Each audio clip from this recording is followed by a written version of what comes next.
माँ शैलपुत्री की कथा।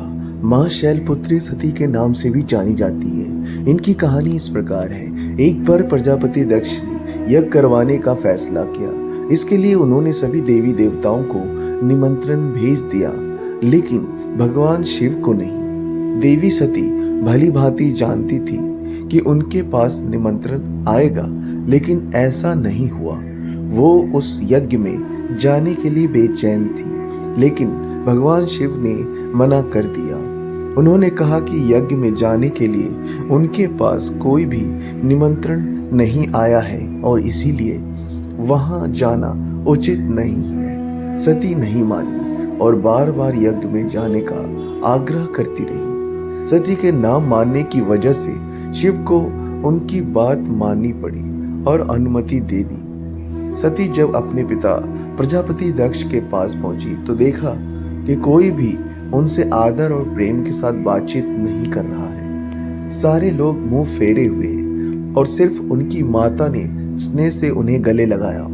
उनकी बाकी बहनें उनका उपहास उड़ा रही थी और सती के पति भगवान शिव को भी तिरस्कृत कर रही थी। स्वयं दक्ष ने भी अपमान करने का मौका न छोड़ा। ऐसा व्यवहार देख सती दुखी हो गई।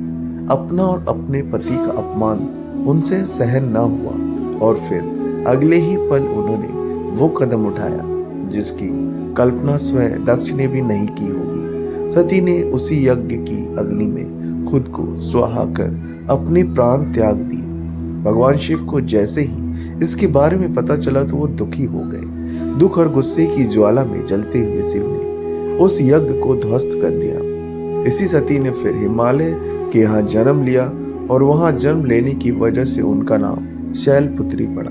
माँ शैलपुत्री का वास काशी नगरी वाराणसी में माना जाता है। वहां शैलपुत्री का एक बेहद प्राचीन मंदिर है, जिसके बारे में मान्यता है कि यहाँ माँ शैलपुत्री के सिर्फ दर्शन करने से ही भक्तजनों की मुरादें पूरी हो जाती है। कहा तो यह भी जाता है कि नवरात्र के पहले दिन यानी प्रतिपदा को जो भी भक्त माँ शैलपुत्री के दर्शन करता है उसके सारे वैवाहिक जीवन के कष्ट दूर हो जाते हैं। चूंकि माँ शैलपुत्री का वाहन वृषभ है, इसीलिए इन्हें वृषारूढ़ा भी कहा जाता है। इनके बाएं हाथ में कमल और दाएं हाथ में त्रिशूल रहता है।